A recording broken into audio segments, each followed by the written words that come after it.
Yesterday I was out on a walk and I found myself standing at the precipice of a cliff. And I looked down, and 100-meter drop down was crocodiles and fire. Now over this cliff was a rope. And I realized that it's my mission to walk across this rope as quickly as I can. And the challenge here is, how can I move quick and still have balance?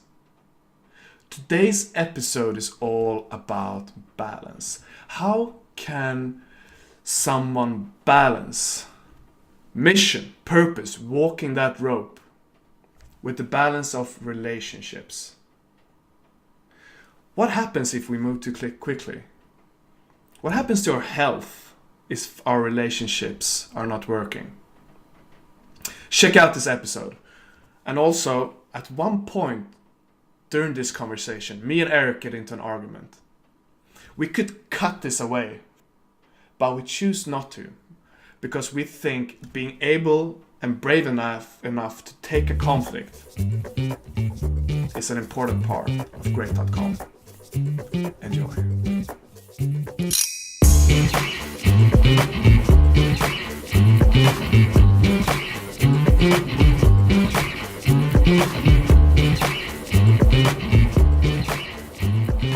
All right, welcome Erik. How are you today?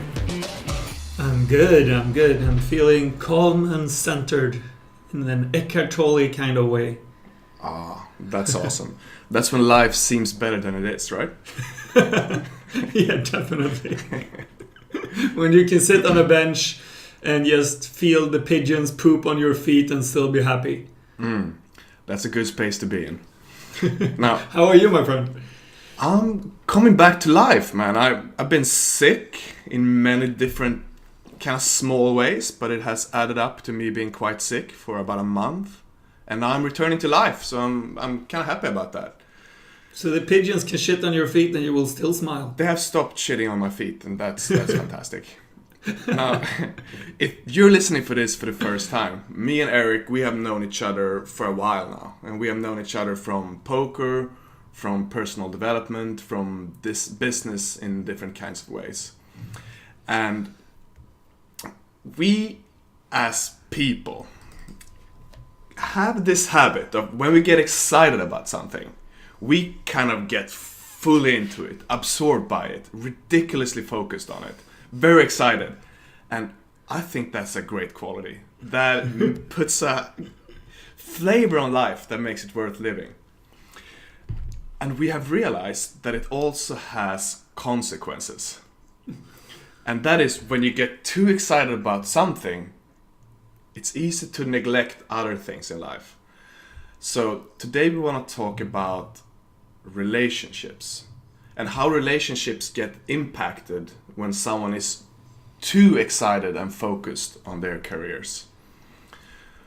So Erik, you obviously have a background running a huge company for many years, and I guess and know that during that time that was very stressful for you and you worked a lot. What kind of consequences did that have for your relationship? Can I start in a completely different place, and I'll get back to that question. Is that okay? Sure.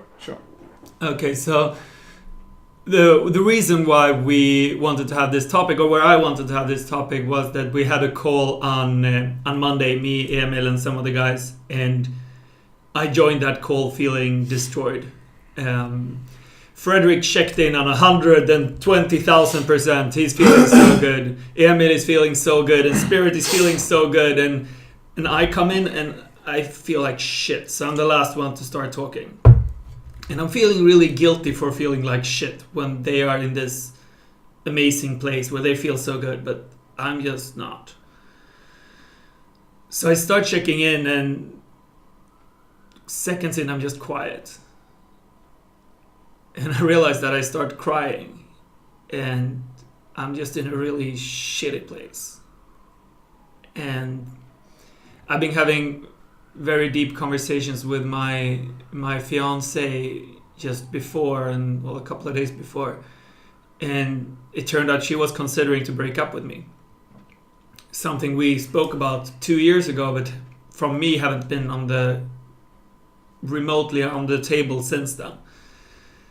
And it felt like a piece of me just died, and I couldn't focus on anything. And I think that we have solved everything now, but we'll see. I mean, to me, just knowing that we're not as immortal as I thought we were has changed a lot in my perception. So instead of joining them on their energy of 2000%, I just sat there, and they just let me. They put all their things aside. They were loving, supportive, and we spent the next, 5, 10, 15 minutes just being there for me. And I felt that was so beautiful and so supportive and so important for me.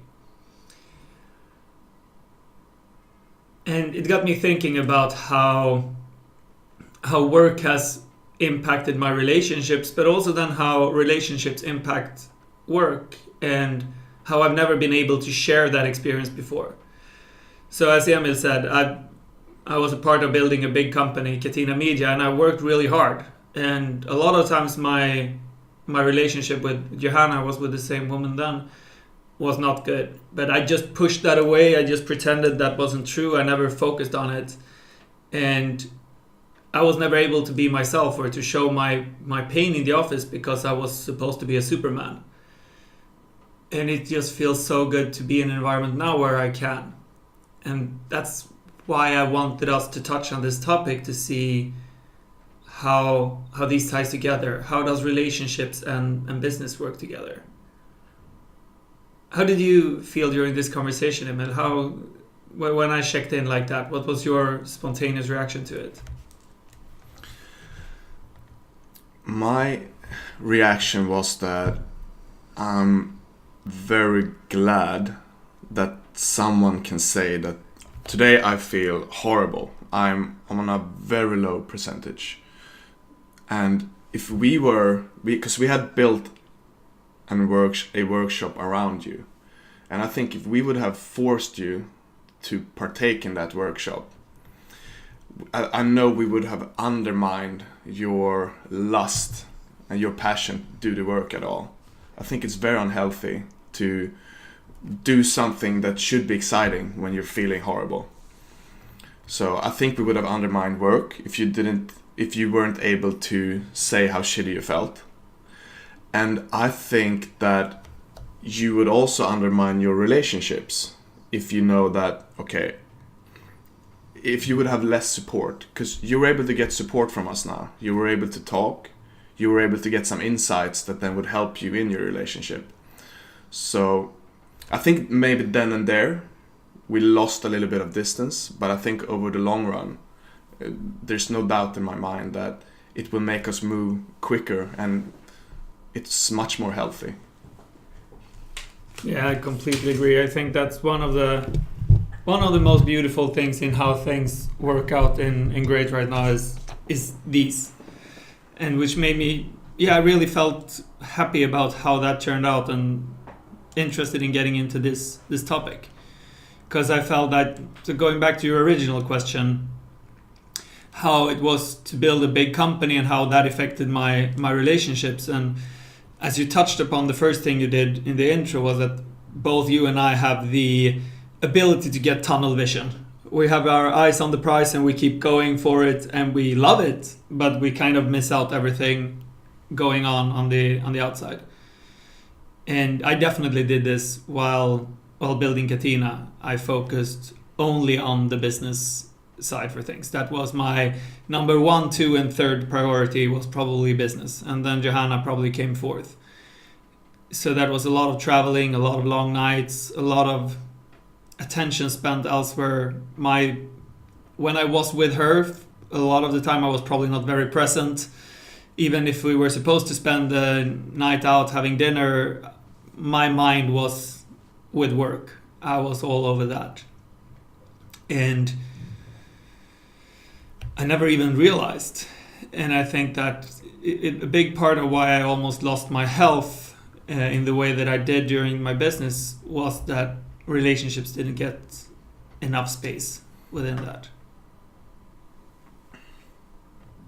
So how did that cause you to lose your health? Well, I think it comes. I think I lost the health of the soul in a sense, that by only focusing on business, by only focusing on these things, I only focus on getting forward. There was no space for healing, no space for relaxing, no space for just being. And I think that if I would have spent more time being present with her or being with her and something that my soul really wanted to do, I would have been a lot calmer in everything else I did. My body would have a lot better opportunities of healing, probably sleeping better, all of these other things that relates to those things. I see. Yeah, I completely agree. It's that tunnel vision can make you ignore the body signal. Yeah, and that's a slippery slope to be on. Yeah. Now, while we're on this topic of being able to check in on a low percentage, what do you see? Do you see any downsides with this? Do you see any benefits from doing things the opposite way? For this, for example, maybe it's nice if you have problems in your relationship to be able to go into the office and just put that aside for a minute and just think about something else. I think that there are a lot of benefits being able to put that aside, just focus on something else. I think there is a lot of benefits in terms of productivity, being able to, okay, now we're not doing that, now we're doing this. I think they're both shortcuts, that distracting yourself from problems is not fixing the problems. They're gonna come back, they're gonna haunt you if you understand or not. Focusing on meeting a deadline, maybe we have a deadline in a week's time and we really need to meet that for whatever reason. If we take shortcuts on our health to get there, I'm pretty sure we will under-deliver the week after. So it might have been healthier to postpone the deadline and be happy all the way there and not do this. So I think that personally, I've been very focused on meeting those deadlines, hitting those targets in as short time frame as possible. And I believe it comes with the consequences of less energy, less passion, a lot of things after those deadlines are met, than if I would have just been honest with how I'm feeling, focus on where I am at the moment, and focus on getting as far as possible in the long run rather than the short run. Do you see any downsides of this?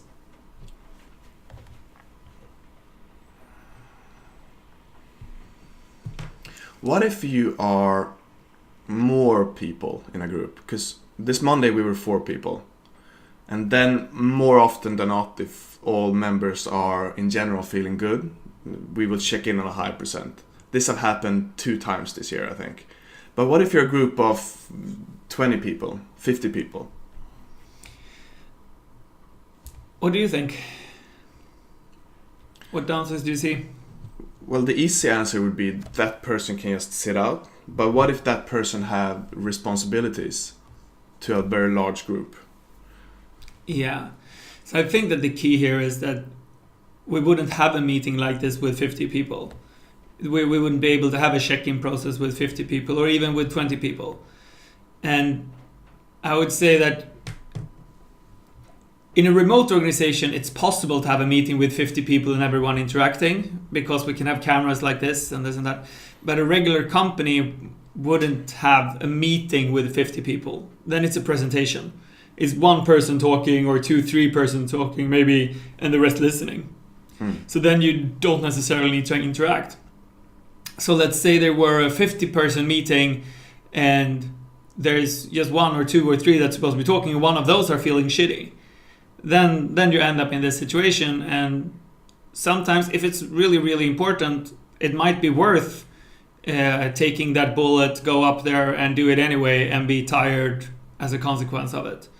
And sometimes not. I'd say it depends on the situation. If someone's going up and they're a bit feverish and feeling a bit low, yeah, then they can probably do it. If they're going through a divorce and considering suicide, then it's probably better not to.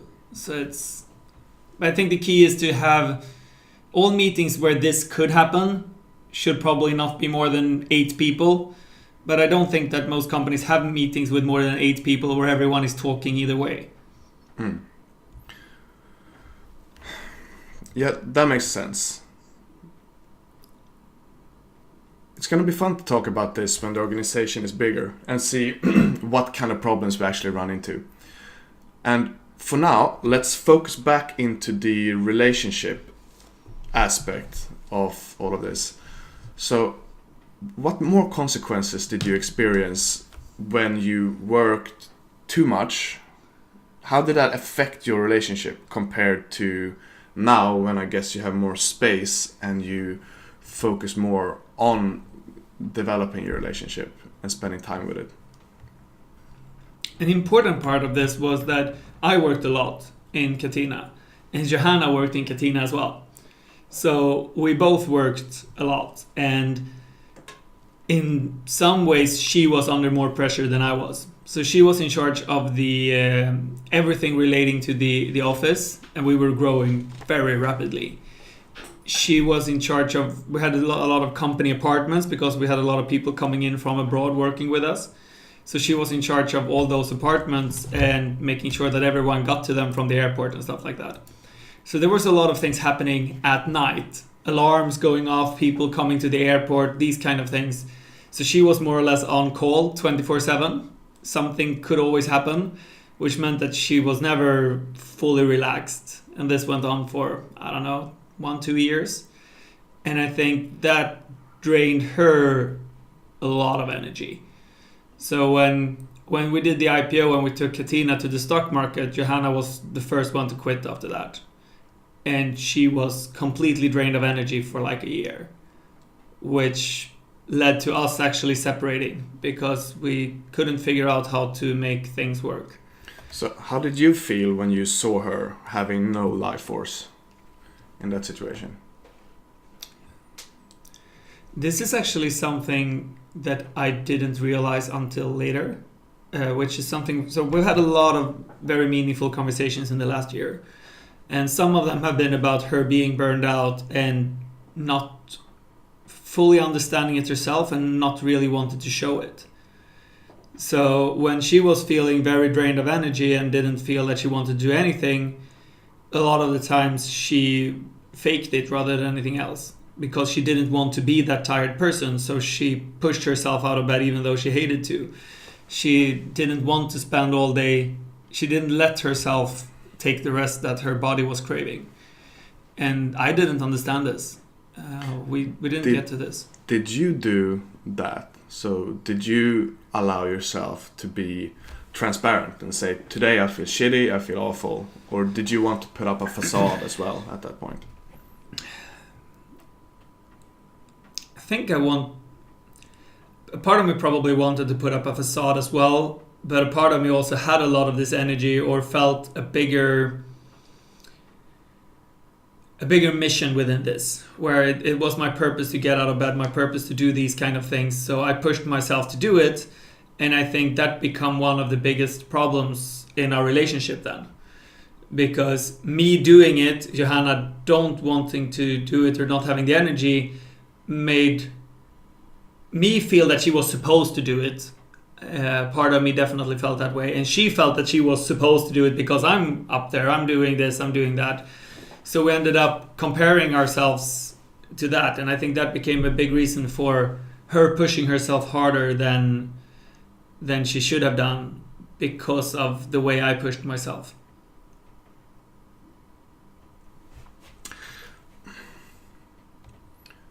So both of you pushed yourself harder than what your bodies could handle.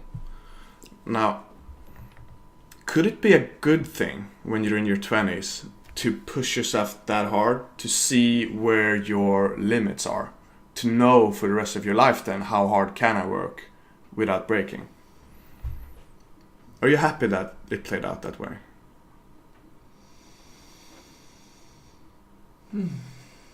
When is it good to know if you're gonna break? Why would that be good to know on beforehand? Why break once extra?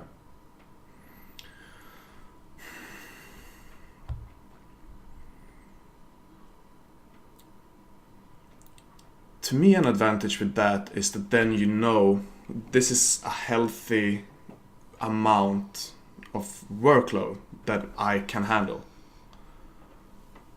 So what would be healthy? If you know you're breaking down at a certain level, should you go 30% below that then and know that you will survive? Or how would you take that into consideration? Okay, let's say you're at the gym and you know that you can bench press. How much can you bench press? 150? 200 kilos. 200, alright. So Erik I've had as a life goal to bench press my body weight, and I've never managed to. So I'd probably bench press 65 or 70 or something. I'm not that strong. Erik. Okay, so I bench press but 200 kilos, obviously. Okay, so it's a fact that I bench press 200 kilos. Now, if I know that, then it's unhealthy for me to put on 210 kilos. But when I do practice, it's probably the best for me to retain muscle mass and even get stronger to work out regularly at 180-ish.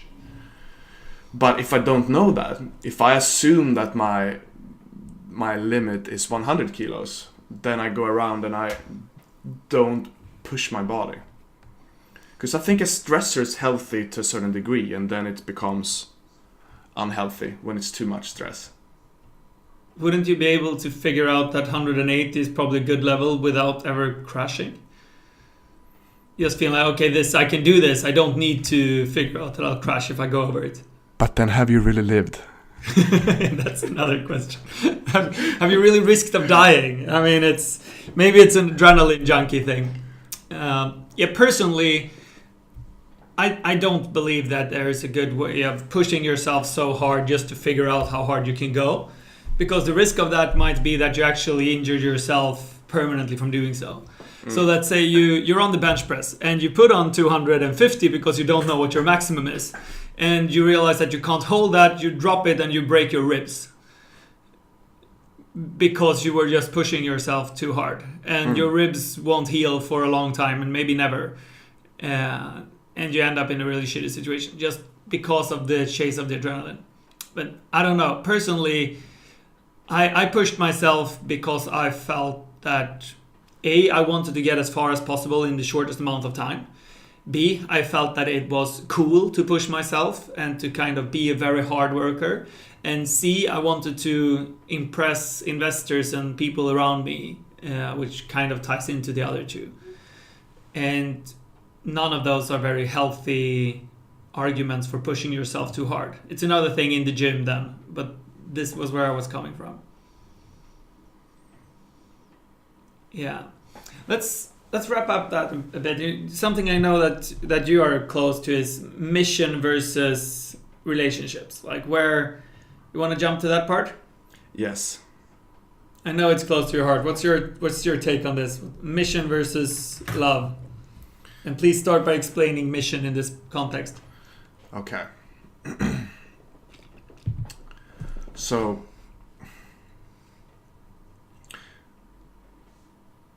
mission for me then would be my path, what I want to give to the world, how I want to interact with the world. Meaning that could be a work project, it could be a heart project, something I want to give to fellow humans in my society. Any kind of work or contribution that I want to make. To follow my dreams in life, that would be my mission. And okay, your question was... How does this relate to love then? How important is the mission compared to mission versus the misses? Okay.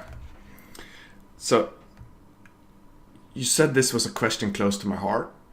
And to be honest, I don't know what I'm doing here. So I don't have any answers for myself. I'm exploring this right now. What is a healthy way of thinking about this? Because if I look back at my life, at my previous relationships, I have always loved what I'm doing. I've always been very passionate about my mission, about my work, about my projects. And I have always put that first. And yes, when I've been in a relationship, if there has been something serious, an issue, or I always prioritized my partner, and I really want them to be happy. And where my mind is going naturally is towards my mission. That is what I'm thinking about all the time. When I daydream about my mission. And if I'm honest, that's what I care the most about in life.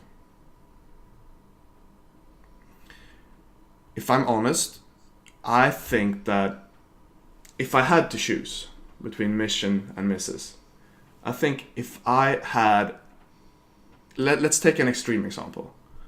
If I had only a mission for the rest of my life, I would be able to do that fine, and I would really enjoy my life. If I only had a missus, I would be miserable without a missus too, but I would be completely miserable without a mission. And if I was completely miserable, I would be an awful partner to a missus. So if I had to choose, I would choose the mission. And the thing I really want to now is to not choose. And I think it's ridiculous to even think that you should choose. Because I think life is structured in a way so that there is time for both. It's healthy that there's time for both.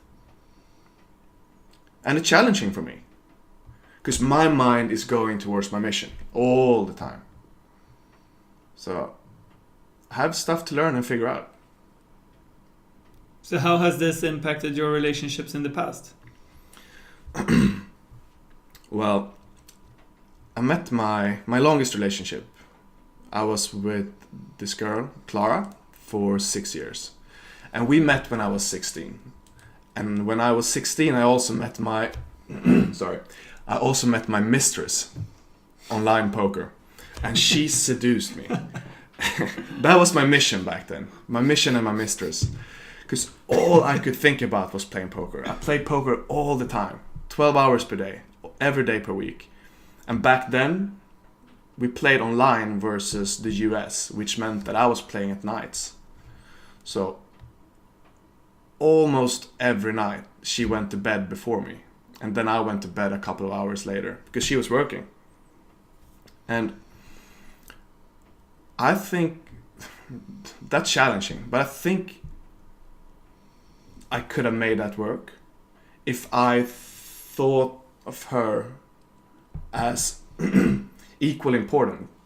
But I didn't. I was so focused on my work and on myself that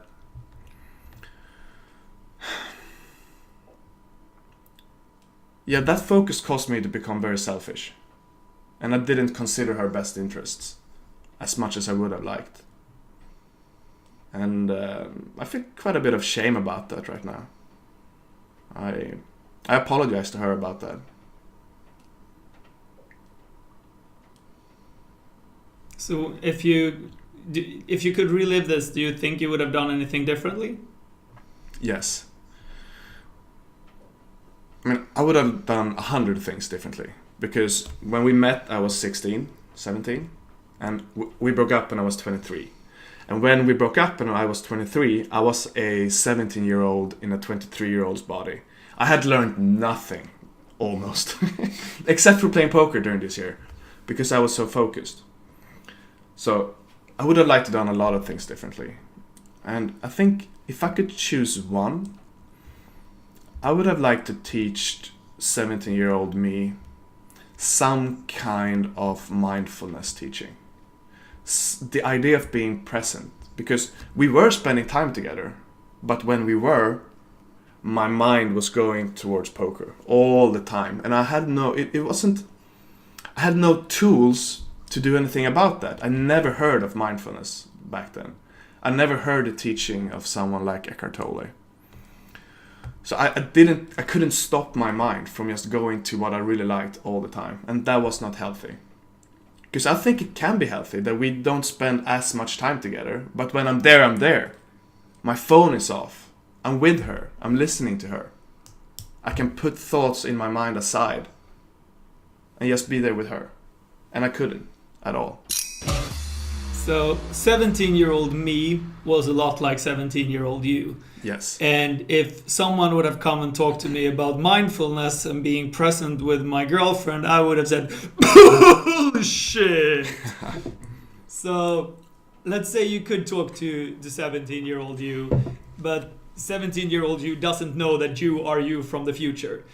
How would you get him to listen? Well, first of all, I'm not convinced that I wouldn't listen. Because I remember the first time I read anything about spirituality or the idea of mindfulness, which I found in my life today to be very helpful for me. I need that to have peace in my mind. I think I was around 24, 25, and I read a book with Eckhart Tolle. It's called A New Earth. And some people love that book, some people, like Erik, don't really resonate with that book, and that's fine. And I found that the people that do resonate with it find it very helpful. And I was one of these people. So when I read that book when I was 24, I was the same person I was when I was 17. And the hair on my neck was just rising up. And I was absorbed by that book. And there's a voice in my head that isn't me, that is just repeating the same thoughts all the time. And I can do something about that. Wow. So I could take that in then. So I'm not sure I couldn't do it when I was 17. It's just that the idea never struck me because I was so unconscious. So I can't be sure that I wouldn't have been able to take that in. And if I would, I guess and think that my life would have been very different in many different ways. That's interesting. Yeah, so 7-year-old me would have glanced at that book, said bullshit, and would have kept on playing. But that's 30-year-old you too. That's true, that's 30. So I'm trying to wrap my head around how I would talk to me in this situation. So let's imagine that I want to give this advice to a teenager then that is fully engaged with whatever their mission is. Let's say they're building a company, because that's what a lot of people around me do. I'm trying to see how I would explain to the equivalent of 17-year-old me the importance of these things. And I would probably wrap it up in like, yeah, it will help you to get success one way or another. And I'd say that that's probably would have been the same story here, because if you would have been happier in your relationship with Clara then and spent more focus on that, you would probably also played better poker, made more money that way, so you could actually find arguments that makes complete sense even for 17-year-old me looking at what's the actual benefits from this. So yeah, because I think you're right.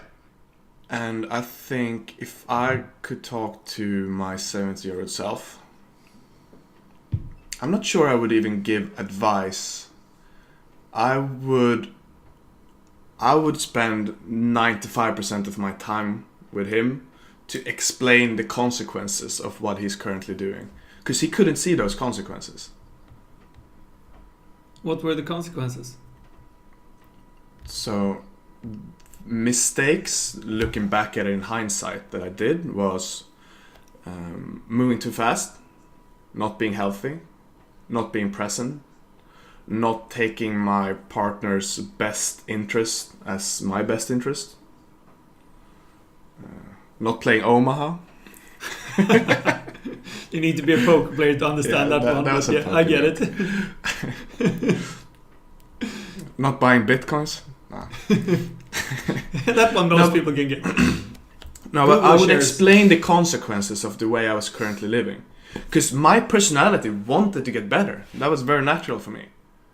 But why would you want to get better if you don't know that what you're currently doing is gonna go somewhere where you don't want to go? If I thought that was a problem, I would do something about it. But I didn't.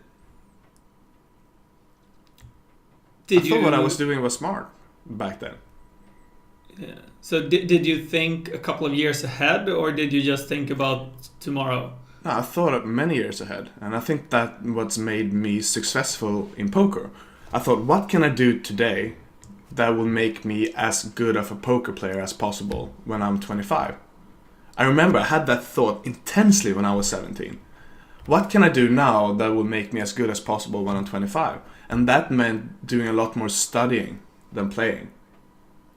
But what I couldn't see is, in order to be as good as possible when I'm 25, I also need to be healthy on a physiological and emotional and mental level. And and especially for the physical and the emotional, I was heading down the ditch and I couldn't see it. And I couldn't see how that was important to being a good poker player. And I realized that too late. And if someone would have showed me what the consequence of that will be, I would have done something about it. And I would have been very excited to do something about it. Yeah, I can totally relate to this. So I did the same thing but focused on business. So I was more, how can I make the most money in X amount of years? And I did not consider how health, how relationships, and how all of these things that matters, well, in one way matter a lot more, but also how they would influence that success ratio. Yeah. It's the same thing if you're doing it in poker or if you're doing it in business, I would say. And probably the same thing if you're employed or if you're a professional football player or whatever. Yeah, I completely agree. And another big mistake, looking back at it, is that my frame of what I wanted was too small. I wanted to become as good of a poker player as possible. Instead of asking a question like, how can I have a life that is as fulfilling as possible? So I was in a very small box. What I did like about myself, though, is that I was pushing reward forward in time. So I wasn't looking for the shortcut, and that I'm proud of. I was just doing it in a way that you looked for the big prize, but with a narrow mind. Yeah, and I was willing to not take the instant reward. I was willing to take a lot of sacrifices, and I like that about myself. It was just I was doing it in an unhealthy way. So your life was all poker for those years, and next to no relationship health and whatnot. How did that impact your identity? Like, who were Emil? What would he have said about himself if he spoke about himself?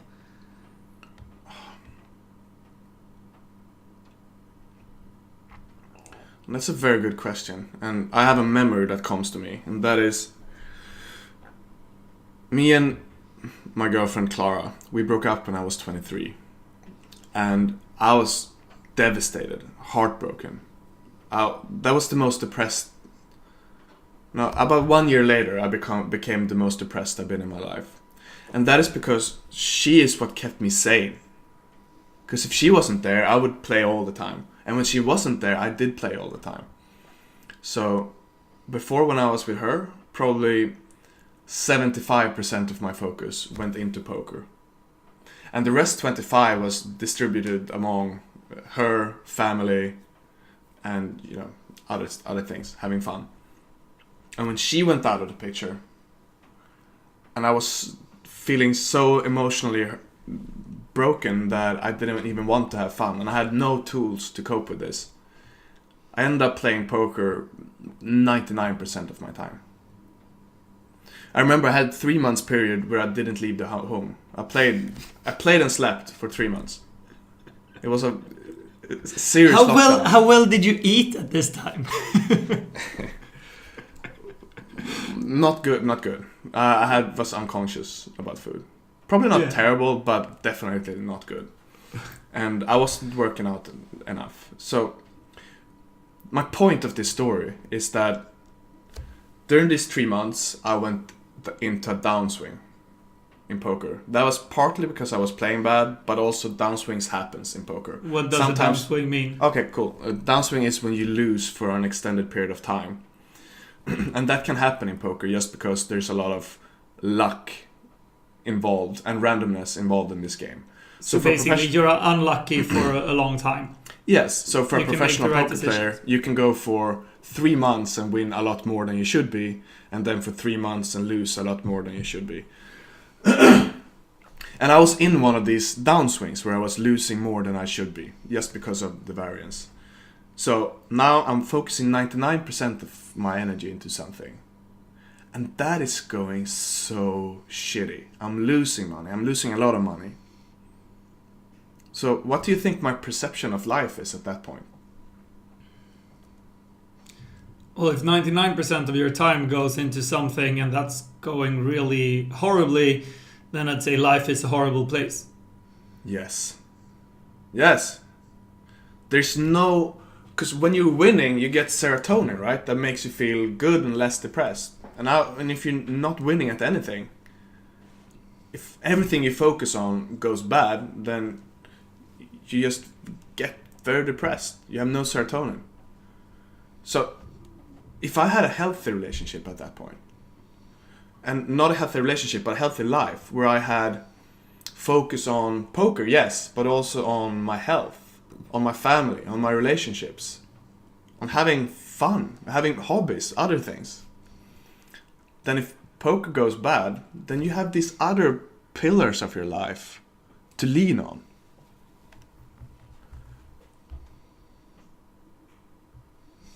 I can relate to this from the completely different perspective, which is interesting. Okay.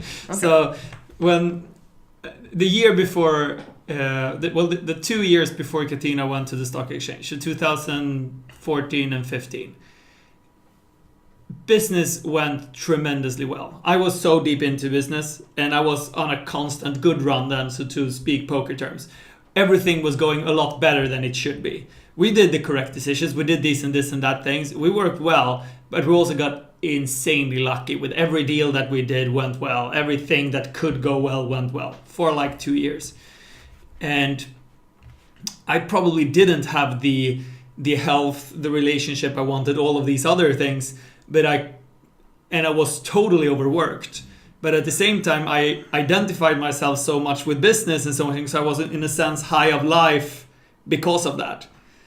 And at the same time, I realized that if that trend would have gone bad, that we would have bad luck in all the deals we made and all the things. Because in business, just as in poker, luck is a very essential thing. Regardless what anyone says, it's a big deal. And we were very lucky. So I think that the reason why I didn't get completely burned out, why I didn't crash totally, and why I didn't get depressed was that if work was 99% of my life, or at least 90, I still had relationships and stuff, and that went well, that's what kept me sane in a sense. But I was totally dependent on that it kept going well. And luckily it did for long enough. I think this is very interesting. And this is the trap of it all. Yeah. Because what do you think I want to change when I'm in that situation where poker is going horrible? Or let's say that with your company that you went into a downswing and because I had upswings before and then I managed that unhealthy lifestyle because it felt like everything was going good when I was running, when I was having an upswing, when I was having luck. So imagine now that your luck had changed in Katina and all of a sudden everything in the business starts going much worse than it should do. And before you focused all of your energy on it and you were doing well. And now, what do you think your response to things going badly would be? Let me get back to that one. I just like to elaborate a bit on my thoughts on upswings and downswings because I think that's interesting and not something I've really put in words before. So you and I are very well aware of this in poker. And every poker player is, because it's so apparent that if you're being lucky or unlucky, you can actually see that mathematically. You can see you should win this hand 80% of the time, and you don't. So it's very apparent then in poker that luck plays a big role.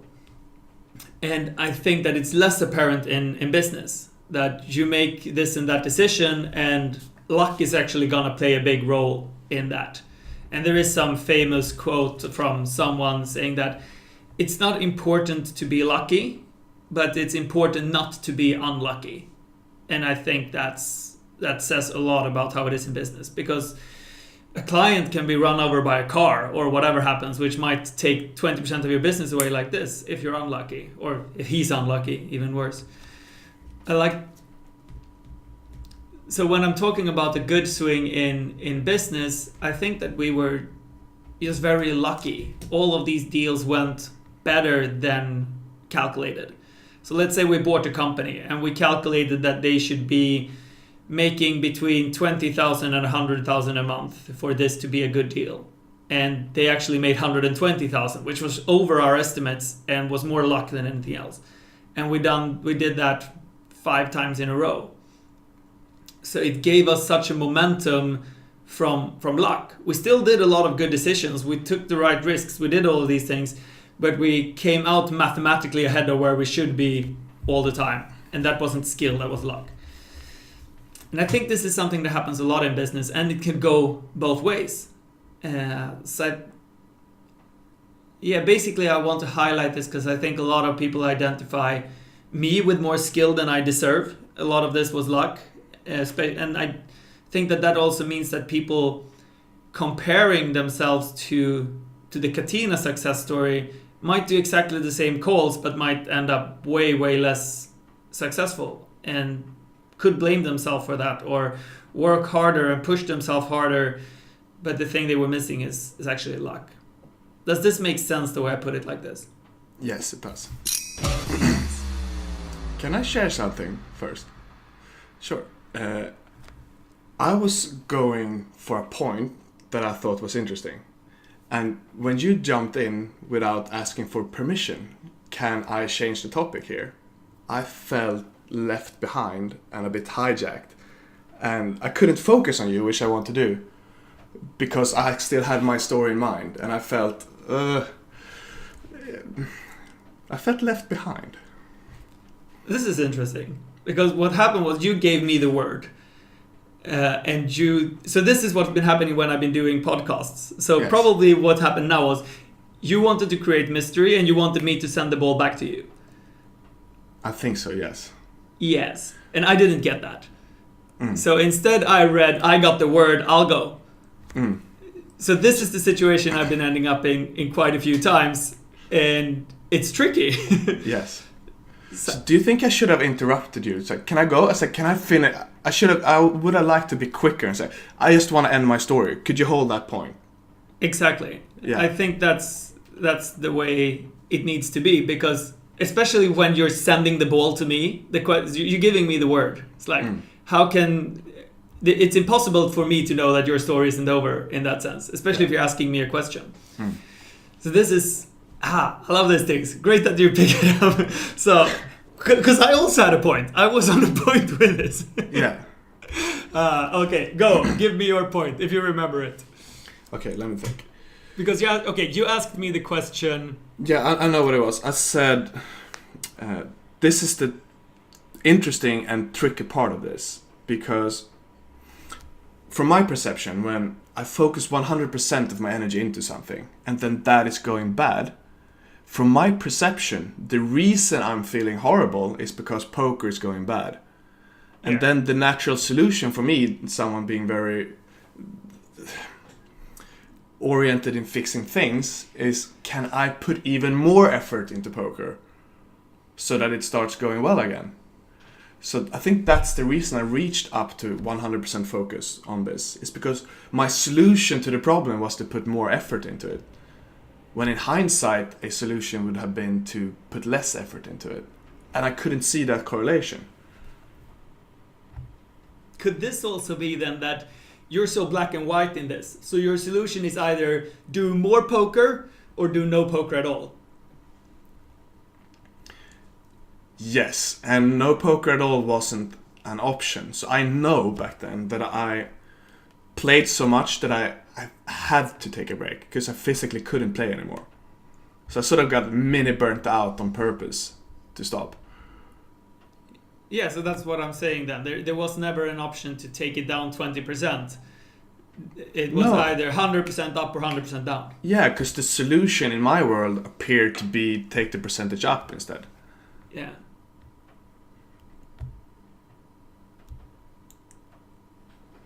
Yeah. Yeah, that's interesting. And so basically what you're saying, if I try and reteach this, is with too much focus on something, and when that's going wrong, you become very identified with the fact that it's going wrong. So it's kind of like it's not poker that goes wrong, it's my life that goes Yeah, exactly. Yeah. And it could be the exact same thing with business. If you have 100% of your focus on your business and business is going wrong badly, which could be bad luck. I think that's a key point here. Basically, life is shit. So it's important to have balance with spreading your stocks in different portfolios. So if you put all your money into Google shares and Google is going down, then you're fucked. But if you're in 10 different shares, you've got a better chance of surviving. All right, so we have about 10 minutes left here. Is there some aspect of this you would like to touch upon more than others? Well, something that I think is interesting in this that ties into relationship parts is trust. So what I felt with me and Johanna then is, for example, that she didn't show me how much pain she was in, which made it hard for me to trust her.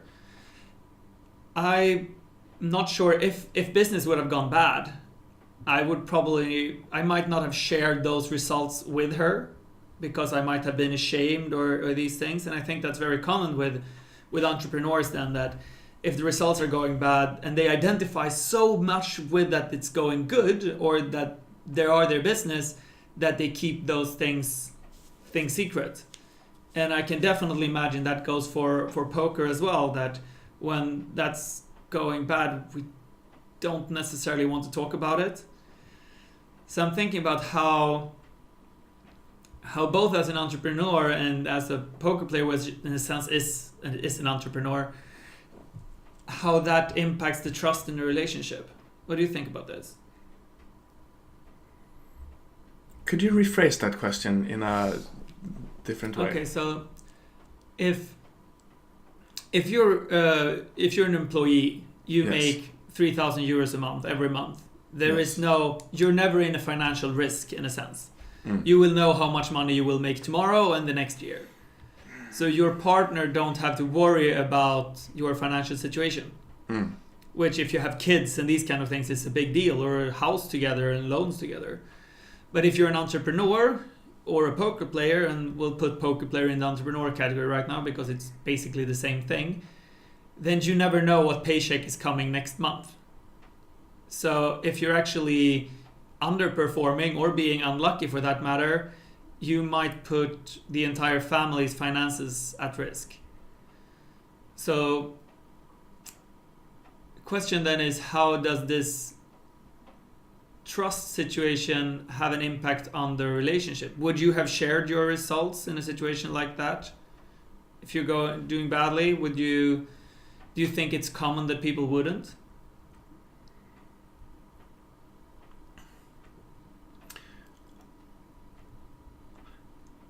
Well, from my experience, I did share bad results, but I did it to fill my own emotional needs instead of wanting to build trust in her. So I was selfish in doing that. Again, I was young then. So, for example, let's say I was feeling very insecure because I had lost money for 3 months and things are out of control and I'm really, really worried. Then I might tell a story of how bad things are, where I make it so that it seems that I've been more unlucky than I am, or make it seem as... So I was telling a story about how bad things were going for her to give me comfort. And if I could go back in time, I would have asked for comfort directly. Because I could have said, I feel very worried and vulnerable now, I would like some support. But I couldn't do that. So instead I told stories that was not 100% accurate. Do you think that during this downswing, if you were not talking about, do you think that she sensed this and she was worried about you, but you wouldn't let her in? Oh yeah, she could sense it. I mean, after huge losing days, I was devastated. So of course, I can imagine you having some challenges in Katina, you come home and you're obviously devastated. Yeah, definitely. Yes, I think that what I'm going for here is how to be able to then build that trust in the relationship anyway, so that the partner doesn't need to worry. It's one thing to come home and brag about winnings and tell the good stories. But if you're not sharing the bad stories or letting people in on the bad emotions or the tough emotions, the partner will end up not knowing how well something actually is. So I think that's the devastating, and always worrying them if they don't know. Because I remember when I was playing poker and I lost a lot of money, I never wanted to talk about that. So it was always like, I won this and that, and yeah, I had a shitty day, I lost, but I don't want to talk about it. And that end up with them never knowing the full truth. And well, especially then if you would have kids in a house together, then you're in a really tricky spot. Yeah, I mean, this is a very vital skill, I think, for a poker player or an entrepreneur, to be able to say, this is exactly what happened, and then saying, this is how I feel about it, and this is what I need right now, and how does that make you feel, and what can I do, what do you need to feel better about this? Yeah, basically just letting people in. Yeah, have openness and communication, and yeah, and for your own sanity as well. I mean, if you're lying to your partner, well, not lying, but not telling the truth is kind of lying. And if you're doing that to your partner because that is too emotionally difficult, you're probably doing it to yourself as well. And then you're gonna make shitty decisions, and you're on a downward spiral. So I'm trying to wrap my head around how to be more transparent in a relationship. And a thought that struck my mind now was the check-in process that we did that we do on all our calls that I mentioned before, and you can see on all our YouTube videos. How would you say that? Do you think that could apply in a relationship? Could you start the day with a check-in process at the breakfast table? Yeah. I mean, I'm doing it with everyone I meet now. You are? I'm not having like a formal pen and a check-in, but when everyone you meet asks the question, "How are you?" And almost everyone expects the answer, "I'm good, man. Life is great." But I just say exactly how I feel every time. How does that work? That's kind of the check-in process. I think that. Let's do it. Let's do an example. Hey, Emil, how are you today, good fella? I don't like life today because I'm in physical pain. Like my foot is hurting, so that is annoying me. And that's annoying because I want to show up here and be with you 100% because I like you, but I can't today. But I want to be, so I'm really trying here. How are you doing? I'm good. And to me, yeah, I'm good. How does this usually play out then? How do people meet you when you say it like this?